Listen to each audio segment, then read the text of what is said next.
Hello dear students, welcome to another episode of our English lessons intended for grade 11. In this lesson, we are going to talk about literature time, that is the story you have at the end of your textbooks. The story is about David Copperfield, written by Charles Dickens. I hope you have read the story and you are familiar with the main events and characters of the story. If not, please stay with us after this short break and we will talk all about this in details.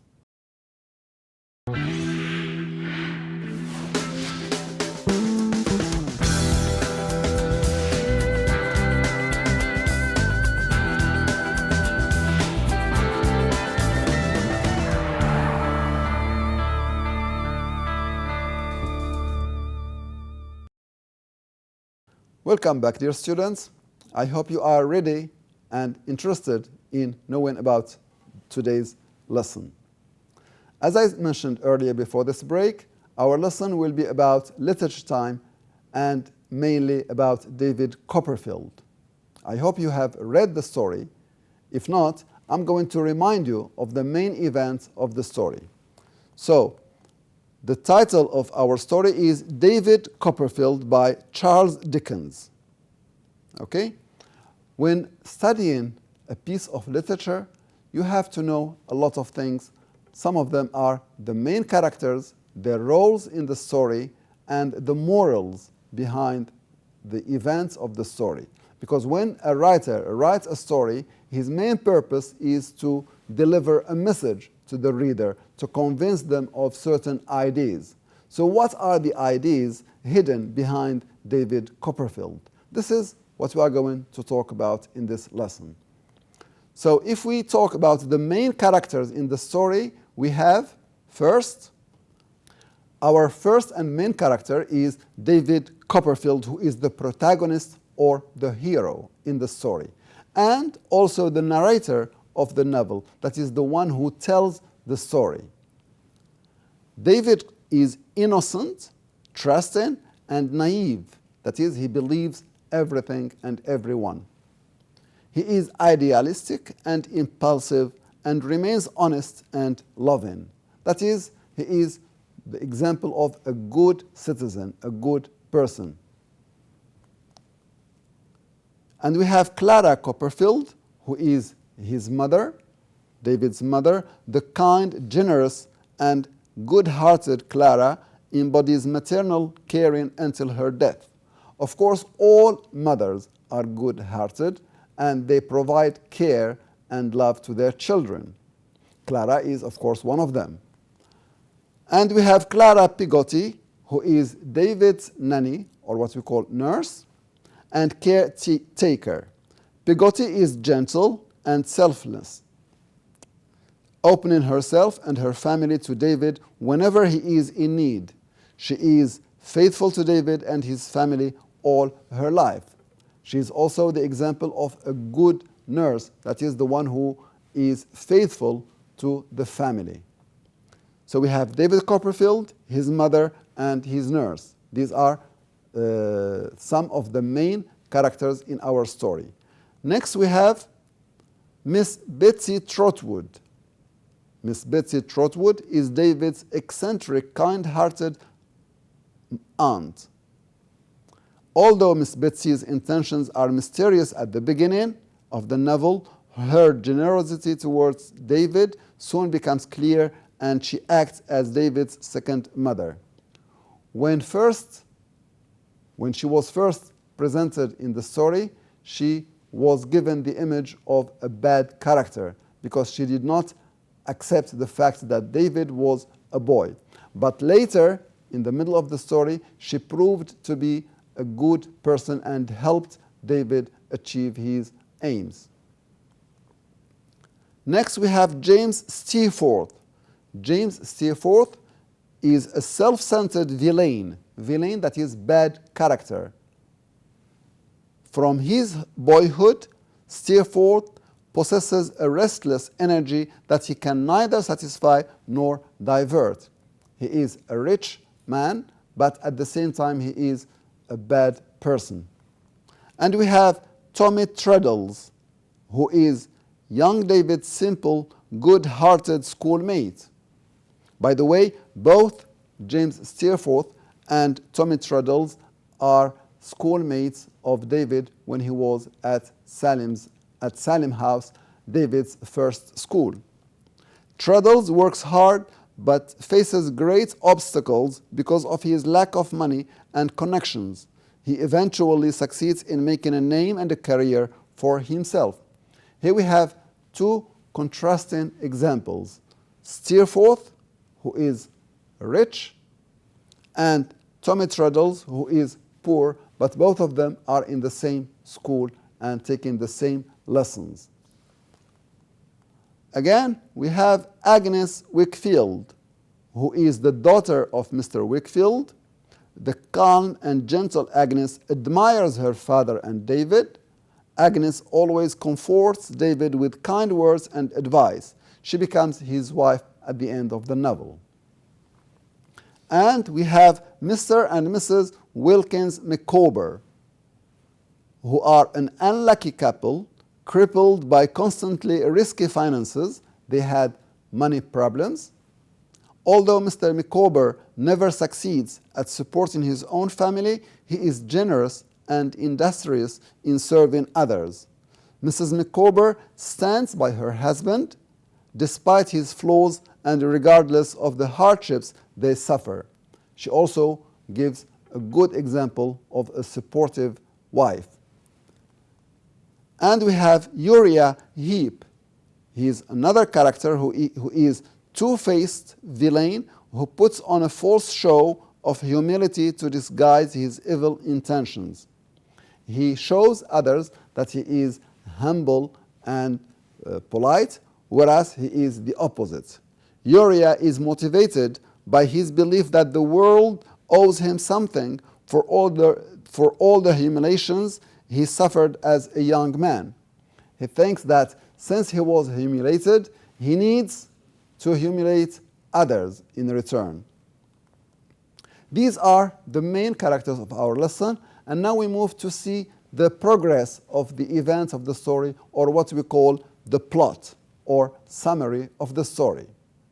Now that you have a general idea about the characters, I hope it will be easier for you to associate the events with the characters and decide who is good and who is bad. The story starts with an account of the birth and childhood of David Copperfield. He was born 6 months after the death of his father. Now, this incident is very important because it shows us that David was born an orphan, and this means that it won't be easy for him to lead a good and happy life. But what will he do depends on the coming events. He is raised by his mother Clara and his nurse Peggotty, who give him a happy childhood. So he is raised by his mother and Peggotty, his nurse. He recalls the relaxed atmosphere that the three of them had together. He frequently says that this is one of the happiest times in his life. So the happiest moments in David's life were the moments he spent with his mother and Miss Peggotty, his nurse. And this is also very important because when we ask you questions, you need to be able to justify happiness, what happiness means to David or to you. So this is, again, one of the possible questions that you will be asked in exams. What does happiness mean to you? You need to think of this question so as to be able to answer it in your exams. Everything changes once Mr. Murdstone enters their life. Murdstone, who is his uncle, as mentioned in the story, was not a good or supportive man. He was very strict and firm with David. So everything changed to the worse when he entered their lives. Peggotty and David visit Yarmouth, Peggotty's hometown, for a week which is when David first meets Mr. Barkis, the carrier driver, Mr. Pigoti, Pigoti's brother, Ham, and little Emily. He meets some characters during his visit to Pigoti's village. And among these people we have Mr. Barkis, Ham, and little Emily. Some of these characters will have an influence in David's life in the future. When David and Pigoti return, Mr. Murdstone has become very controlling. He has become very controlling and he made serious decisions. Some of these decisions were: David is sent away to Salem House, which is a boarding school for boys. There he meets Steerforth, a handsome, cultured boy whom he admires dearly, and Truddles, an overweight but jovial and kind-hearted boy. So David joins a boarding school, that is a school where he studies and sleeps at the same time. He spends the whole day in the school. And there he meets Steerforth and Truddles, the two characters we mentioned earlier. He learns a lot at the school and has one more good day with his mother, but he soon receives the bad news that his mother has passed away. Bad things start happening in David's life, and one of these bad things is the death of his mother. He returns home for the funeral and never goes back to Salem House. Pigoti is fired by Mr. Murdstone. So David becomes alone without a mother or a caring person to take care of him. David is sent away to London to work in one of the warehouses, which he does not like at all. From his early age, he was obliged to work to earn his living. He meets the Micawbers, a kind yet financially troubled family. They are eventually forced to move away to evade all of their debts, and once they move, David decides to leave as well and to find his aunt, Miss Betsy, who abandoned him and his mother at his birth because he was not a girl. So after spending hard times with the Micawbers, and after the Micawbers moved to another town to escape their debts, David also decides to escape, and he thought of his only living relative, Miss Betsy. So he goes and finds shelter in her house. David begins attending school in Canterbury and does well. He quickly rises to the top of his class. Now he moves to a better school and he does well. He lives with family friends Mr. Wickfield and his daughter Agnes. Agnes is around David's age and will continue to be a significant influence in David's life. He also meets Uriah Heep, the villain in the story, the main bad character in our story, Uriah Heep. After conferring with his aunt and after graduation, David decides to pursue the career of a lawyer. He moves into Doctors' Commons in London and works at the offices of Spinlow and Jorkins. So he decided to take the career of a lawyer. Miss Betsy shows up at David's door, having lost her fortune due to Uriah Heep's treachery. Uriah turned to be not only a bad character but also a thief, and he stole the money of Miss Betsy. Although David is poor, he is determined to work hard. He decides to move to Australia. David moves away to recover from all that he has been through. Not long after he returns to London, he got married to Agnes and they lived happily.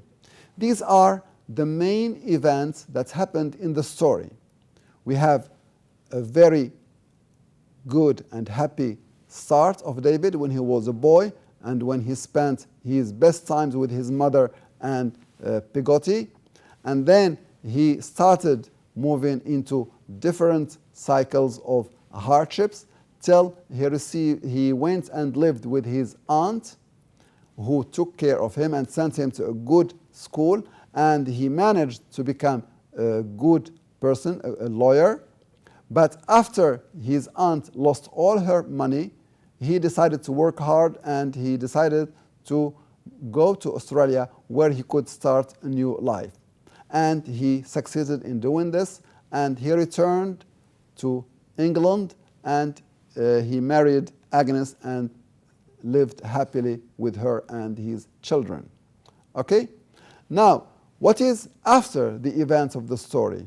We need your analysis, your understanding, your opinions about these events. These are the main topics that you have to talk about. So, for example, we need to talk about social class. Of course, in the story, we have examples of rich and poor people. How does the writer show this difference? And at the same time, what do you think of the difference between rich and poor people? And what do you think the relationship between the two should be like? In the novel, social status and class are universal issues throughout the novel, and they are still the case. The novel can be viewed in large measure as a commentary on social status and class-based wealth. Some people think that only rich people can succeed in their lives. Others don't agree with them. People can succeed even if they are poor. And the example of David was an evidence of this. And then we have the theme or the moral of true happiness. What is true happiness in the story? And again, what is true happiness according to you? Many times throughout the novel, the search for true happiness takes prominence. The narrator notes in particular the innocent joy David had as a child. The plot in general focuses on David's search for true happiness, and it is up to the reader to judge whether or not he has succeeded. Of course, it's up to you to decide whether David reached true happiness or not, because true happiness to a person is not necessarily the same to another. What makes me happy does not necessarily make you happy. So the writer gives us an illustration of the events of the story, but it is up to us to decide whether David was happy or not. And then we have the question or the issue of good versus evil, that is, good versus bad. In the story, the theme of good versus evil is dominant, especially as a symbolic battle for David's soul between Agnes Wickfield and Steerforth. Here we have two main characters which symbolize good and evil. We have Agnes and we have Steerforth. Agnes represents David's good angel, as he calls her. He most times calls her good angel. Steerforth, in contrast, is his bad angel, as Agnes says. Agnes thinks and sees Steerforth as David's bad angel, that is, the source of all his bad things. Uriah also is a symbol of evil. He is maybe the most prominent one. He is eventually defeated by Agnes, Miss Betsy, Mr. Micawber, and Truddles, all of whom are symbols of good. By the end of the story, we see the defeat of Uriah Heep, which means that good always prevails over bad. The story also talks about the treatment of children. Children and their treatment. Dickens, that is the writer of the story, apparently is fascinated with children, and this novel examines in detail how children are treated. Childlike simplicity and innocence are valued in the moral world of the novel. When Dickens writes scenes that show cruelty to children, he most likely is demonstrating an evil to raise readers' passions against such cruelty. When Charles Dickens demonstrates or explains a scene of cruelty against children, he intends to raise an instinct in us to be or to voice against such cruelty. We need all to be gathered to fight children's abuse and mistreatment. We also have the role of the father. David lived without a father. So does the role of father play an important role in one's life or not? According to the story, the role of the father figure is one of the first issues that comes up in the novel, for David is born 6 months after his father dies. Dickens is apparently suggesting that a father figure is essential for happiness and developing a good character. The writer wants to show that the father is very important in one's life because it helps in achieving happiness and having a good character. Now, I'm going to give you examples of questions that will be asked in your exams about the story of David Copperfield.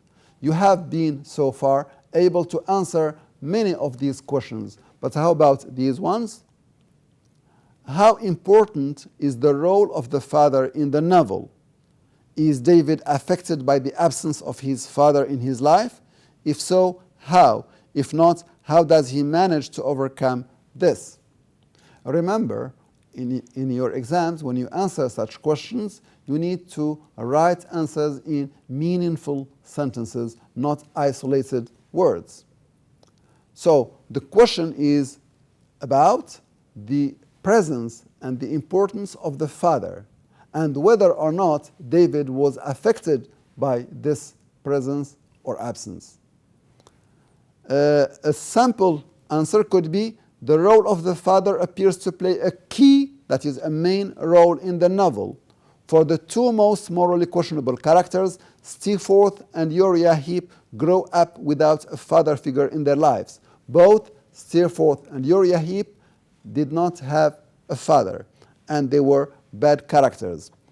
One can argue that David was affected by his lack of a father, with the lack of guidance resulting in the long, arduous journey he must undergo in order to finally find happiness.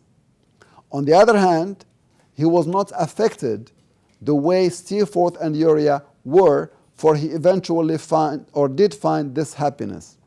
This could be due to replacement father figures in David's life, such as Peggotty and his aunt. So, in short, the presence of the father could be very important in shaping one's character, but not necessarily to the wrong side. That is, a person without a father is not necessarily going to be a bad person, because we have examples of people who did not have a father and became bad, and also examples of people who did not have a father but managed to be good people. Next question. What role does Uriah Heep play in the novel? Why does Dickens characterize him in the way that he does? Uriah Heep is our villain, our main bad character. He plays the novel's villain and serves as a warning to the readers. He is the typical social climber who fakes humbleness and humility while going behind people's backs in attempts to boost his own status and disgrace others. That is, he has two faces. He shows people the good face, but on their backs he does the opposite. Now, in short, I'm going to leave the coming questions for you to think about in more depth. In other words, you can write essays answering these questions, and these are very deep themes that are found in the novel. So, in the light of your understanding of David Copperfield, comment on the following quotation, which says, "Perseverance and strength of character will enable us to bear much worse things." how does David Copperfield support the idea that perseverance and strength of character will help us to bear worse things? You can talk about David's struggle in achieving his aims, about the Micawbers, about many characters who managed to climb their way through hard work and perseverance. So this could be an essay question. Another question of similar type: how does the following quotation apply to David Copperfield? The worst or the most important thing in life is to stop saying I wish and start saying I will consider nothing impossible. This applies to David. Instead of saying I wish I had a father, I wish I were rich, he said nothing is impossible. I have to make up my life and I must work hard to achieve my aims, and that's what he did. So this could be a question to stimulate many ideas and make you write an essay about this one. Dear students, I hope you are now familiar with many things in the novel, and now you are able to analyze and ask questions about David Copperfield, and I hope that I have been able to make a few of the ideas clearer to you. I also hope that you will do more readings on David Copperfield, and I hope to see you in another episode. Until then, I wish you good luck and goodbye.